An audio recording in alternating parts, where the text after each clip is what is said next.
69,000 शिक्षक भर्ती के आरक्षण मामले की, जैसा कि आप सभी को पता है, कल माननीय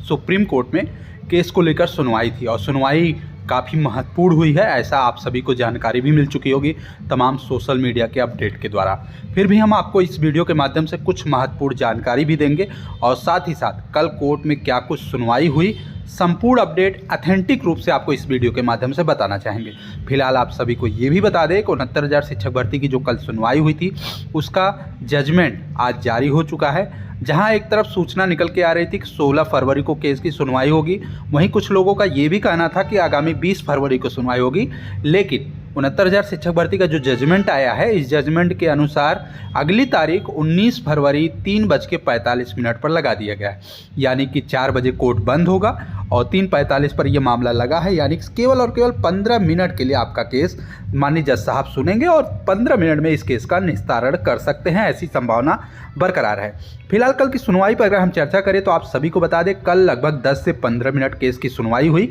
और सुनवाई के पहले जनरल के अभ्यर्थी के साथ ओबीसी के जो अभ्यर्थी थे उनकी आपसी मुलाकात हुई और एक दूसरे से लोगों ने अपना विचार अदलाव बदलाव किया कि हम इस 69,000 शिक्षक भर्ती में अगर हम मेरिट पर बहस करेंगे तो बहस कितने दिन चलेगी और क्या निर्णय आएगा, ये किसी को नहीं पता है। जो लड़ रहे हैं सुप्रीम कोर्ट में आरक्षित वर्ग के अभ्यर्थी, चाहे वो 69,000 शिक्षक भर्ती के 27-21 की मांग करने वाले अभ्यर्थी हों, चाहे वो 6800 के चयन सूची के अभ्यर्थी हो, तो दोनों अभ्यर्थियों को ये डर बना हुआ है कि भविष्य में अगर हम सुप्रीम कोर्ट से जीत हासिल भी करते हैं तो क्या सरकार हमारे उस आदेश को पालन करेगी और पालन करने में कितना समय लगाएगी, ये किसी को नहीं पता। क्योंकि जैसे कि आपको 72,825 में आप लोगों ने देखा भी होगा कि सुप्रीम कोर्ट से आदेश आने के बाद भी सरकार ने उस आदेश का पालन नहीं किया और सालों साल तक वह केस अभी भी लंबित चल रहा है। जो पीड़ित अभ्यर्थी नियुक्ति के लिए लगातार सुप्रीम कोर्ट के आदेश लेकर घूम रहे हैं वो आज तक बेरोजगार बने हुए हैं। यही सब चीज़ों को देखते हुए हमारे ओबीसी वर्ग के अभ्यर्थियों ने जनरल वर्ग के अभ्यर्थियों से मुलाकात की, उनसे अपना विचार आदान प्रदान किया और ये तय किया कि हम 69,000 शिक्षक भर्ती में जो भी अभ्यर्थी चयनित हैं, हम उन अभ्यर्थियों की नियुक्ति के खिलाफ नहीं जाएंगे। यानी कि हम उन अभ्यर्थियों को नौकरी से निकालने की बात कोर्ट में नहीं रखेंगे, लेकिन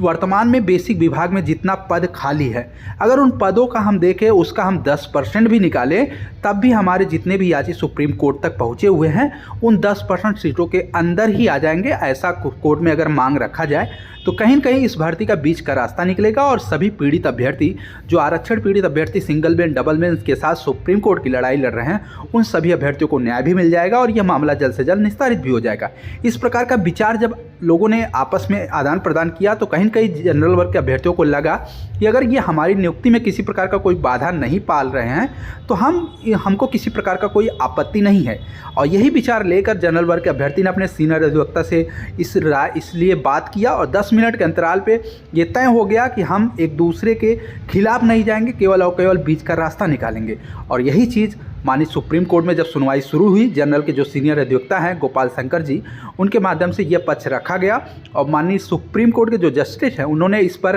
कहीं न कहीं सरकार से राय लेने की कोशिश की कि अगर हम बिना 67,867 को छेड़े हुए इन आरक्षण पीड़ित अभ्यर्थियों को अगर हम न्याय देना चाहते हैं तो सरकार का इस पर क्या राय है। तो कुल मिला के 69,000 शिक्षक भर्ती में कल की सुनवाई में अगर हम बात करें ऑथेंटिक रूप से, तो आप सभी को बता दें किसी प्रकार की याचियों का डाटा नहीं मांगा गया। केवल यह मांगा गया है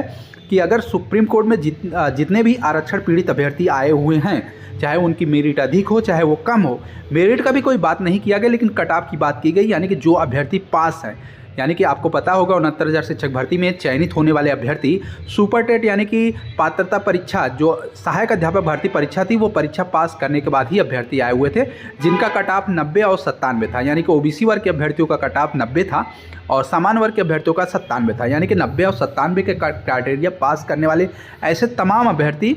जो मेरिट में आएंगे, उन अभ्यर्थियों को न्याय देने के लिए जस्टिस ने एक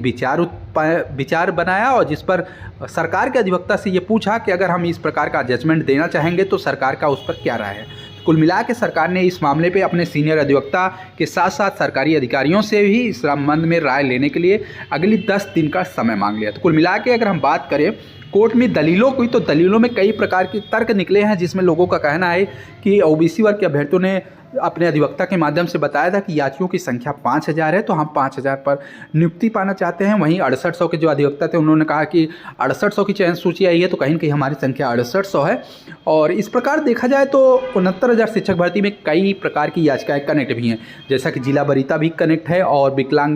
विकलांग जो अभ्यर्थी हैं जिनका रिजर्वेशन पालन नहीं किया गया था वो भी कोर्ट में पहुँचे हुए हैं। साथ ही साथ जनरल वर्ग के ईडब्ल्यूएस अभ्यर्थी भी कोर्ट में पहुँचे हुए हैं। कुल मिलाकर अगर हम देखें सभी वर्गों के और सभी कैटेगरी के अगर हम मिला के देखें सभी पक्षकारों को, तो 10 से 15 हज़ार ऐसे अभ्यर्थी होंगे जो याची बने हुए होंगे।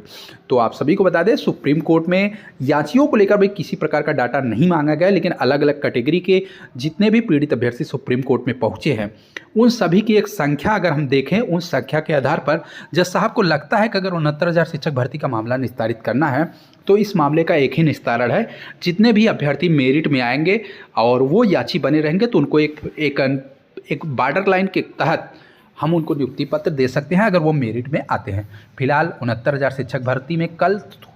15 मिनट की सुनवाई में ये तय हुआ कि सरकार अगर हम 69,000 शिक्षक भर्ती के आरक्षण पीड़ित अभ्यर्थियों को हम न्याय देना चाहते हैं और 67,867 को हम बिना छेड़े देना चाहते हैं, तो क्या सरकार इस पर सहमत है। इसलिए सरकार ने इस मुद्दे पर 10 दिन का समय लिया और जज साहब ने स्पष्ट रूप से कहा कि अगर आप सहमत हैं तो पूरी पॉलिसी बनाकर किस प्रकार से आप नियुक्ति देना चाहते हैं और किस किस वर्ग को देना चाहते हैं, कितने रिक्त पद खाली हैं, संपूर्ण डाटा एक पॉलिसी बनाकर एक प्रोफार्मा के साथ कोर्ट में सबमिट किया जाए, ऐसा जज साहब ने स्पष्ट रूप से कहा। और सुनवाई की अगली तारीख 19 फरवरी को तय हो चुकी है, तो अगली तारीख पर सरकार अपना डाटा लेकर आएगी और देखना ये है 69,000 शिक्षक भर्ती के आरक्षण पीड़ित अभ्यर्थियों को ही नौकरी मिलेगी या अनारक्षित वर्ग के अभ्यर्थियों को भी मिल सकती है, यानी कि जनरल वर्ग के जो अभ्यर्थी हैं। क्योंकि आप सभी को बता दें इस भर्ती में अगर सुप्रीम कोर्ट में याचियों की अगर बात करें तो उत्तर कुंजी पीड़ित अभ्यर्थी भी कोर्ट में याची बने हुए हैं। साथ ही साथ बीटीसी और बीएड के वो अभ्यर्थी जो 6800 की चयन सूची में नहीं आए थे वो भी कोर्ट में याची बने हुए हैं। साथ ही साथ 6800 के अभ्यर्थी भी याची बने हैं और 27-21 की मांग करने वाले बच्चे तो ऑलरेडी याची बने हुए हैं। तो कुल मिला के याचियों की अगर संख्या का एक न्यूनतम आंकड़ा देखें तो 10 से 15 हज़ार याची मिल सकते हैं। बाकी अभी हज़ारों ऐसे हैं जो कल के बाद याची बनने की दिशा में आगे बढ़ रहे हैं और पूरी उम्मीद है कि 15 से 20 हज़ार ऐसे और भी बच्चे सुप्रीम कोर्ट में याची बनते हुए आपको देखने को मिलेंगे और सबकी डाटा 19 तारीख को कोर्ट में आपको देखने को भी मिल सकता है। तो कुल मिला के अगर बात करें 69,000 शिक्षक भर्ती का, तो आज के डेट में याची बनाओ गैंग बहुत तेज़ी से एक्टिवेट हो चुका है। चाहे 6800 के लीडर हों, चाहे 19,000 के लीडर हों, चाहे बीएड बीटीसी के लीडर हों या उत्तर कुंजी पीड़ित के लीडर हों, चाहे वो जनरल चयनित हो या जनरल अचयनित हो, सभी लोग याची बना रहे हैं और याची बनाने का जो सिलसिला है बहुत तेज़ी से चल रहा है। फिलहाल याची लाभ मिलेगा कि नहीं मिलेगा ये 19 तारीख की सुनवाई पर तय होगा, लेकिन हर एक अभ्यर्थी चाहता है कि भविष्य में किसी प्रकार का नुकसान न हो, किसी प्रकार की नियुक्ति में बाधा न पड़े, इसलिए याची भी बनना अति आवश्यक है और अधिक से अधिक अभ्यर्थी बन भी रहे हैं। फिलहाल सुप्रीम कोर्ट का आपको बता दें, जैसा कि समाचार पत्रों के माध्यम से भी सूचना निकली है, आप यहाँ तस्वीरों के माध्यम से देख सकते हैं। आज का न्यूज़पेपर का ये कटिंग है जिसमें स्पष्ट रूप से बताया गया कि उत्तर प्रदेश में शिक्षक भर्ती में सुप्रीम कोर्ट ने याचियों का विवरण मांगा, जबकि ये सरासर गलत है। कोर्ट ने स्पष्ट रूप से कितने रिक्त पद खाली हुए हैं इनका डाटा मांगा है। फिलहाल समाचार पत्रों की अपनी अपनी भाषा है, अपने अपने स्तर से उन्होंने छाप दिया है, लेकिन आप सभी को बता दें राज्य सरकार से 69,000 शिक्षक भर्ती में कितने पद खाली हैं 10 दिनों में पक्ष रखने का निर्देश माननीय कोर्ट ने दिया है और कहीं न कहीं सरकारी अधिवक्ता ने इस संबंध में समय भी मांगा था। तो देखना यह है कि 69,000 सहायक अध्यापक भर्ती के मामले में जितने पद खाली होते हैं तो क्या सुप्रीम कोर्ट उन खाली पदों पर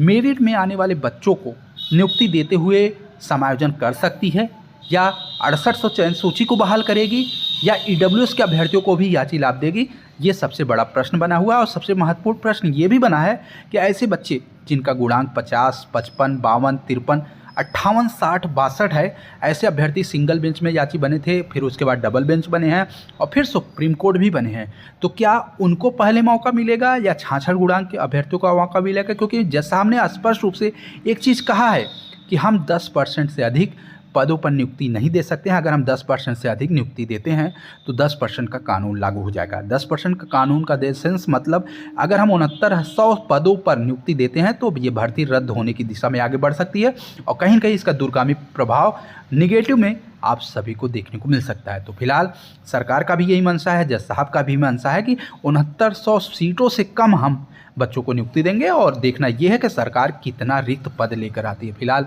समाचार पत्रों के माध्यम से, सोशल मीडिया के सूचनाओं के आधार पे और तमाम यूट्यूबर के माध्यम से ये चीज़ें निकल के आ रही है। 69,000 शिक्षक भर्ती का जो मामला सालों से लंबित चल रहा है, वो मामला अब निस्तारित होने की दिशा में आगे बढ़ चुका है। आप देख सकते हैं थोड़ी देर पहले 69,000 शिक्षक भर्ती की कल की सुनवाई का जजमेंट जारी हो चुका है और जारी होने के बाद ये चीज़ तय हो चुकी है कि अगली तारीख 19 फरवरी 3:45 पर subject to obtaining order from the honourable chief justice of India की तरफ से ये जारी किया गया है और ये तय कर दिया गया कि 19 फरवरी को यह केस की सुनवाई होगी। एक महत्वपूर्ण चीज़ ये भी निकल के आई है कि इस केस में SLP संख्या 7250/2025 जो टैग किया गया था उसको डिटैग कर दिया गया है और जो स्पेशल बेंच पे लगाई गई थी उसको नियमित बेंच में लगा दिया गया। कुल मिला के सोशल मीडिया पर एक खबर ये भी निकल के आ रही है, अगर भविष्य में कोर्ट और सरकार के हस्तक्षेप से याची लाभ जैसे आदेश आता है